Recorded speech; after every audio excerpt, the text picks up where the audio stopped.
E aí pessoal, beleza? Nesse vídeo aqui eu vou passar um resumo do que já foi dito em sala de aula, principalmente com o objetivo de procurar ajudar vocês a ter um entendimento melhor. E espero que isso aconteça.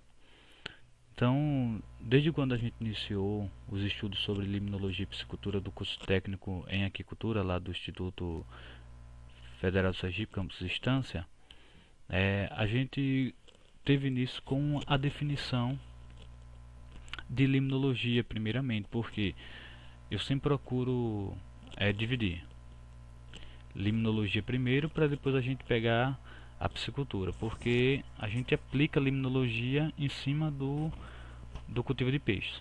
Então a definição a gente observa aqui que limnologia é o estudo ecológico de todas as massas d'água continentais, independente de suas origens, dimensões e concentrações salinas. Isso é o que o Esteves fala. Então a gente observa que o termo limnologia ele vem do grego limne, que significa lago, e é oriundo da ecologia. Como tal, tem o objetivo de estudar os ecossistemas aquáticos como um todo. E qual a importância que a limnologia tem e teve, nesses últimos tempos? Principalmente pelo reconhecimento nos últimos anos com o próprio crescimento da aquicultura.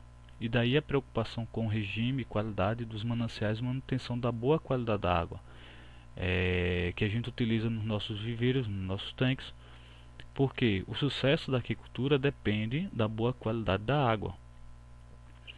Em seguida, o outro assunto que a gente viu foi sobre o ciclo da água, né? Qual o significado da gente estudar esse ciclo da água? Por quê? Porque a gente trabalha com a água, a gente precisa saber onde tem água, quando vai chover, qual o período que ele tem a maior evaporação.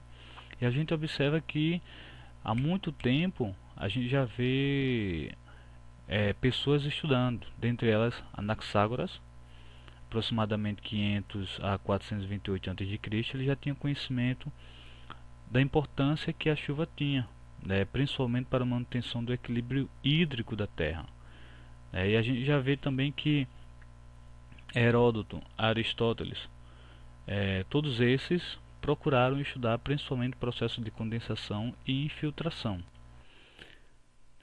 Então a gente observa que a água, ela na biosfera faz parte de um ciclo. Esse ciclo é denominado hidrológico.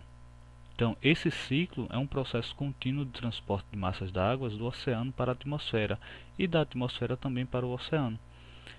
E os eventos que ocorrem, que a gente observa, é através da precipitação, escoamento, seja ele superficial e subterrâneo, que vai levar até o oceano. Do oceano evapora e ocorre condensação, precipitação e por aí vai.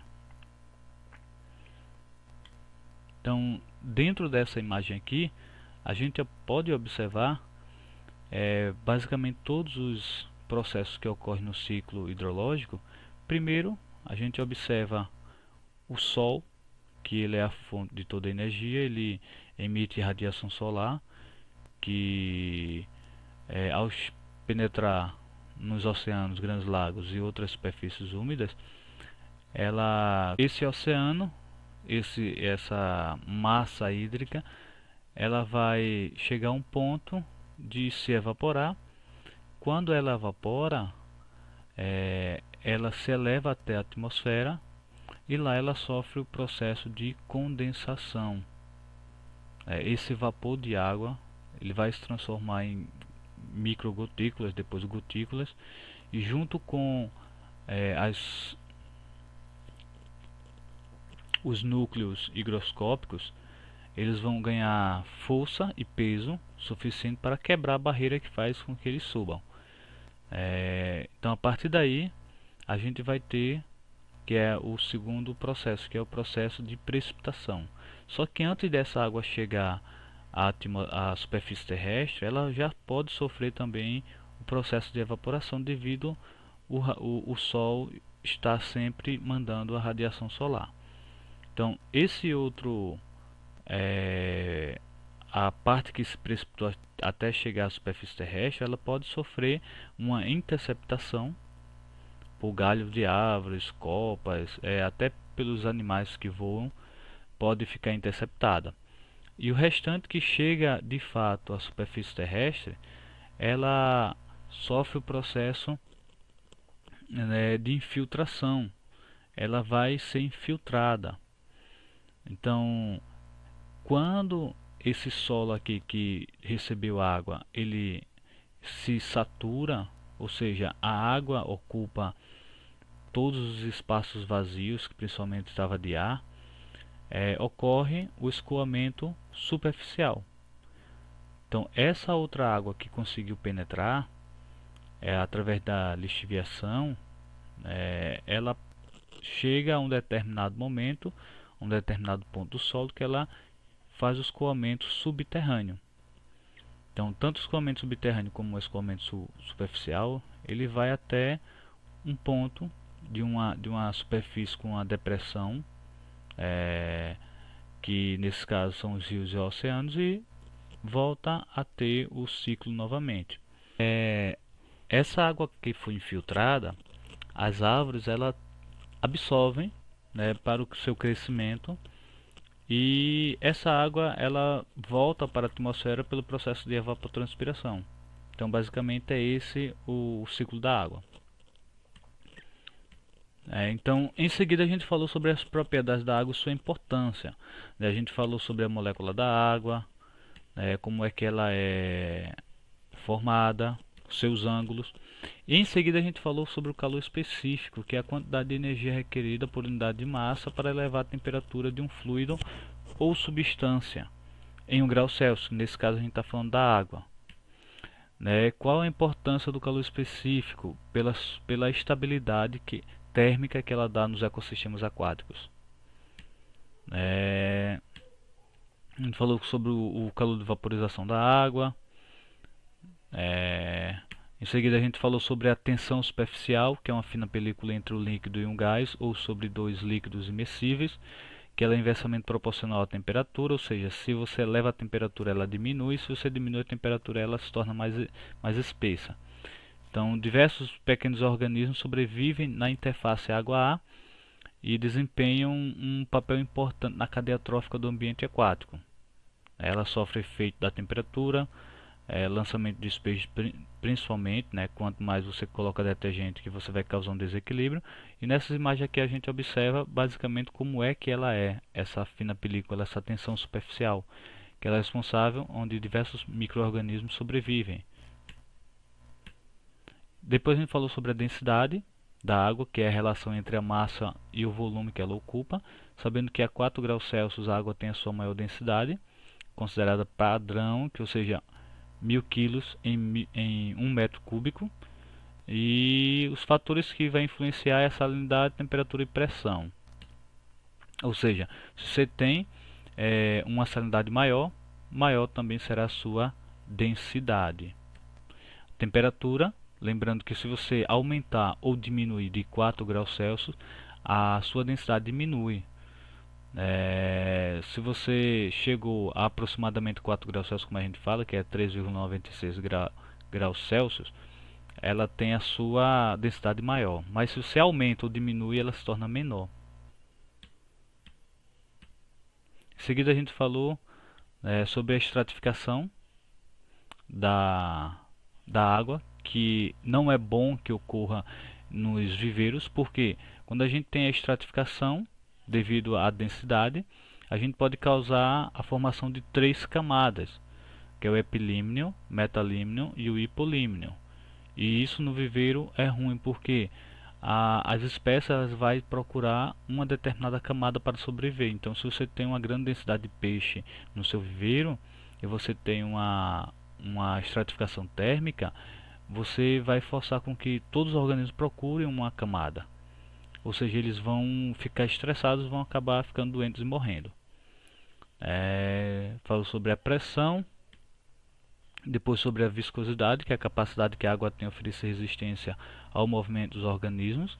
Ou seja, a gente não tem que ter uma viscosidade alta, porque quanto mais a gente faz com que o peixe trabalhe para se movimentar, mais energia ele está gastando e consequentemente ele vai perder o peso.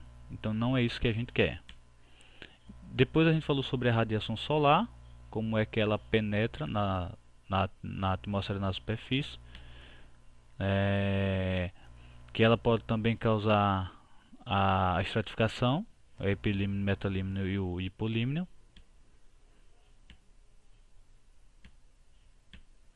Em seguida a gente falou sobre as características físico-químicas da água. Primeiro foi a transparência, que é medida pelo equipamento disco de Secchi, um equipamento barato que você pode fazer até em casa, que a transparência é a capacidade que a água tem de permitir a passagem dos raios solares. Ela vai diminuindo conforme a profundidade e a turbidez, e o bom de você fazer a medição da transparência é que ela vai lhe indicar o grau de produtividade da água em termos de plâncton, ou seja, em termos de alimento vivo para o seu peixe, que futuramente vai diminuir no custo do arraçoamento. Como é que é feita a medição dela? De duas formas. Primeiro, quando você não tem o equipamento, você pode utilizar o antebraço, e botou o antebraço e você vai vendo até onde some. É a forma mais rústica. Mas aí você pode utilizar também um disco de Secchi, onde você vai ficar de costas para o sol, vai introduzi-lo na água até a profundidade que o mesmo desaparece. E aí você vai pegar, medir, ver qual foi o centímetros ou metro que ela sumiu. Então a gente observa que a gente tem uma filazinha, como a gente pode dizer, onde se ela ficar menor do que 30, a transparência, ela sumir já antes de 30 centímetros, você tem um excesso de produção, e isso não é bom. O que é que pode estar acontecendo? Você deve estar adubando demais, então você diminui a adubação. Se está maior do que 40, pouca produtividade, ou seja, você não está fazendo a adubação correta. É bom que você adube. Agora, se você tem uma transparência entre 30 e 40, você já tem uma produção biológica ideal. Certo? Então, é bom que você procure manter entre 30 e 40 centímetros. Diante da medição que você fez, você foi lá no viveiro, pegou o disco de Secchi, ele sumiu com 40 centímetros, com 50 centímetros. Nesse caso aqui o exemplo eu coloquei com 40. Aqui não é 0,40, aqui é 40 centímetros mesmo, eu que errei aqui. Então você pega uma formulazinha, que é D igual a 2,7 vezes P. Esse P é a profundidade e o D é a distância de penetração dos raios solares. Isso aqui é para a gente saber até onde 1% da radiação solar está chegando. Esse 1% ele vai causar o que? Ele vai causar até a produção de oxigênio pelo plâncton. Então aqui eu tenho um exemplo. Se o criador colocar o disco de Secchi na água de cultivo e o perder de vista a 40 centímetros, isso indica a profundidade, P. Então fazemos então a utilização da fórmula de D é igual a 2,7 vezes P. D é igual a 2,7 vezes 40, ou 40 centímetros ou 0,40 metros, que é igual a 1,08 metros. Isso indica a profundidade em que 1% da radiação solar que toca na superfície da água do viveiro é capaz de processar a fotossíntese. Então aqui eu coloquei de outra literatura o que é que pode estar acontecendo se a sua transparência estiver menor que 20 centímetros. Viveiro muito turvo, se a turbidez for devido ao fitoplâncton, haverá problema com baixa concentração de oxigênio dissolvido, principalmente durante a noite. Quando a turbidez for devido à presença de partículas de solo em suspensão, a produtividade será baixa se essa situação permanecer por muito tempo. De 20 a 30, início da visibilidade desejada, caso ela seja provocada por plâncton. De 30 a 45, se essa turbidez for provocada por plâncton, o viveiro está em ótimas condições para criar peixe. Agora, se for acima, o fitoplâncton está se tornando escasso, e maior do que 60, a água está muito transparente e a produtividade é inadequada, e há perigo de aparecer plantas aquáticas indesejáveis, aquelas que ficam no fundo do viveiro. A outra característica foi a turbidez, que é o contrário da transparência, ou seja, medida pela quantidade de material em suspensão na água. Ela pode ter origem pode vir de três origens: planctônica, turbidez argilosa ou biológica. A planctônica é causada pelo plâncton, é o ideal. Agora, a argilosa é pela erosão das laterais dos viveiros e pela ação dos ventos ou por enxurrada, não é boa. É por isso que a gente preza por ter vegetação ao redor dos viveiros, para impedir com que quando chova principalmente essa argila entre no viveiro. Ela serve de uma barreira. E a biológica é pela atividade dos peixes que se alimentam de organismos do fundo, que são os bentos. Como é que a gente pode eliminar a turbidez caso o seu viveiro fique com a elevada turbidez? A gente pode utilizar esterco, né, numa proporção de 500 a 1000 kg por hectare. Aí você vai fazer aquela conversãozinha para saber qual o tamanho do seu viveiro e quanto é que você vai utilizar. Ou sulfato de cálcio, 250 a 500 mg por litro. Aí você precisa saber quantos litros tem o seu viveiro para fazer a multiplicação. Em seguida a gente falou sobre a condutividade elétrica, né, que fornece importantes informações sobre o metabolismo do ecossistema, ajudando a detectar fontes poluidoras no sistema aquático. Então, valores altos indicam um grau de decomposição elevado. Não é bom. Ok? E a gente utiliza para fazer a medição do condutivímetro, da condutividade elétrica, o condutivímetro. E ele é medido em microsiemens por centímetro. Então, o pH é uma das principais variáveis que a gente mede na piscicultura e na aquicultura em geral, que ele vai influenciar diretamente na fisiologia e no metabolismo dos organismos aquáticos. O pH é o potencial hidrogênio iônico e ele mede a concentração de íons livres na água. Então a gente tem aqui uma variação que ele pode ter de 0 a 14, onde 7 é considerado um pH neutro. Quando a gente fala de pH neutro, pessoal, é que a concentração de íons de hidrogênio é igual à concentração de hidroxila. Se você fosse colocar numa balança hidrogênio e hidroxila, ia ficar no mesmo peso. Agora, quando a gente tem um menor do que 7, a gente já considera água ácida. A concentração de hidrogênios é maior do que hidroxila. Agora, quando a gente tem maior do que 7, significa que a concentração maior de hidroxila é maior do que a de hidrogênio, ou seja, é mais alcalina. Então aqui a gente tem que o pH ideal para a maioria dos organismos aquáticos, e principalmente para peixe, é de 6,5 a 9. A gente nunca pode deixar que o pH baixe de 6,5 nem aumente a partir de 9, porque já começa a surgir substâncias que são prejudiciais aos peixes, principalmente quando a gente observa o pH acima de 9. A hidroxila ela potencializa o efeito tóxico da amônia, que é o NH3. Certo? Então, quando a gente tem um pH menor do que 6, a gente já tem uma baixa produção. Menor do que 5, a gente não tem reprodução.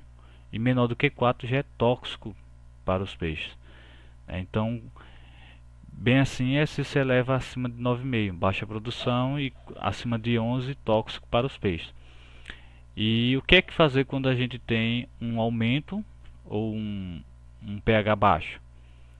Se você tem um pH acima de 8,5, você já deve fertilizar com adubos acidificantes, né, para equilibrar ácido com base. Se você tem um pH menor do que 6,5, você já pode adubar com carbonato de cálcio. Ou se for menor do que 4, adubar com hidróxido de cálcio, para aumentar a concentração de hidroxila. Então, como eu falei anteriormente, o pH é definido como potencial hidrogênio iônico, indica o grau maior ou menor de acidez ou alcalinidade da água. A escala de pH cobre uma amplitude de 0 a 14, 7 é neutro, menor do que 7 é ácido, maior que 7 é alcalino. É um parâmetro muito importante a ser considerado em aquicultura, já que possui um efeito sobre o metabolismo e a fisiologia dos peixes. Que eu já falei também. E uma das coisas que a gente tem que observar no cultivo de peixes é quando a gente compra alevinos, ele vem uma água com um pH diferente daquela água que você vai ter lá no seu viveiro. Ou seja, antes de você colocar esses alevinos no seu viveiro, você precisa fazer a aclimatação, principalmente do pH, para que ele suporte aquele pH que ele vai ficar a partir daquele momento, né? Então a gente observa que o pH também sofre, tem um efeito sobre a respiração, também tem efeito sobre a poluição. E o pH ele é medido com um equipamento chamado pHmetro, ou com fitas indicadoras, ou com kits, que a gente tem Alpha Kit. Esse aqui é uma de Alpha Kit, onde você pega a amostra de água, como a gente já fez no laboratório, e vê como é que essa amostra ela vai ficar a cor. E de acordo com a cor a gente compara, né? Então, como a gente viu nas outras aulas, como é que a gente faz a correção do pH? Com a aplicação de calcário. Depois a gente falou sobre a alcalinidade. É a capacidade da água em neutralizar ácido. Refere-se à concentração total de sais na água, sendo expressa em miligramas por litro, em equivalente a carbonato de cálcio, bicarbonato, carbonato, amônia, hidroxila, fosfato, sílica e alguns outros ácidos orgânicos que podem reagir para neutralizar os íons de hidrogênio, H+. Então a gente observa que para a piscicultura são desejáveis valores acima de 20 miligramas, mas na real a gente observa que é acima de 30 miligramas, indicados 200 a 300 miligramas. Então a gente tem a existência de pelo menos 3 tipos de alcalinidade: a alcalinidade total, a alcalinidade de fenolftaleína e a alcalinidade de carbonato.